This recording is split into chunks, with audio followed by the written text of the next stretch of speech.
এতিয়া বৈকুণ্ঠত আছিল জয় বিজয়, বৈকুণ্ঠটো অময়া বুলি আপুনি মই সকলোৱে বুজি পাওঁ। গুৰু অময়া, ভকতো অময়া, অময়া মাধুৰী থান, অময়া থানতে মায়া নেদেখিবা গা হাৰিবলৈ টান। এতিয়া আপুনি মই সমস্ত জনাই বৈকুণ্ঠৰ বিষয়ে জানো, য'ত মায়া নাই, বৈ মানে নাই, কুণ্ঠ মানে ভয়, যি স্থান জীৱৰ কল্যাণ সাধন একমাত্ৰ যি স্থান, আৰু সেই স্থানৰ নামেই হ'ল বৈকুণ্ঠ। য'ত জীৱৰ ভয় নাই, য'ত জীৱৰ মায়া নাই, সেয়াই হ'ল বৈকুণ্ঠ। এতিয়া তাত দুজন সপ্তম দুৱাৰৰ দ্বাৰৰক্ষী আছিল জয় বিজয়।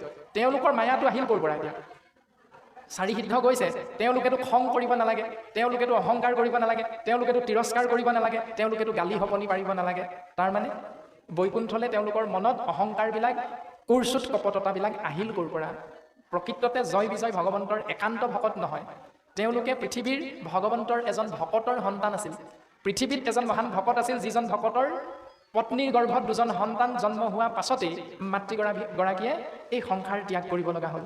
আৰু পিতৃ ইমান ভগৱন্তৰ ভকত আছিল, সেই পিতৃয়ে ভগৱন্তৰ চৰণ কমলত সেৱা নিবেদন কৰিলে, প্ৰভু তোমাৰেই বস্তু, তোমাৰেই সন্তান, তোমাৰ সন্তানক যদি মই পালন পোষণ কৰিবলৈ যাওঁ, তোমাৰ কথা হয়তো মই পাহৰি যাম, সেইকাৰণে তোমাৰ বস্তু তুমিয়ে গ্ৰহণ কৰা প্ৰভু, মই তোমাৰ নাম চিন্তা কৰিব বিচাৰোঁ।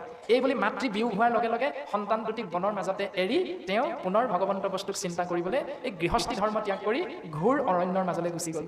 আৰু ভক্তৰ ইচ্ছা ভগৱন্তই হাত পাতি ধৰিলে, গাত পাতি আশ্ৰয় কৰি ল'লে, আৰু বৈকুণ্ঠৰ পৰা এটা নিৰ্দিষ্ট সময়ত লক্ষ্মীক ত্যাগ কৰি ভগৱন্ত বস্তুৱে সেই দুই ভক্তৰ সন্তানক ভৰণ পোষণৰ দায়িত্ব ল'বলৈ মৰ্ত্যলৈ নামি আহে। আৰু এদিন হঠাতে লক্ষ্মী দেৱীয়ে স্বামীক সুধিলে যে স্বামী তুমিনো সদায় সদায় এই একেটা সময়তে মোৰ কাষৰ পৰা আঁতৰি যোৱা, তুমি ক'লৈ যোৱা না?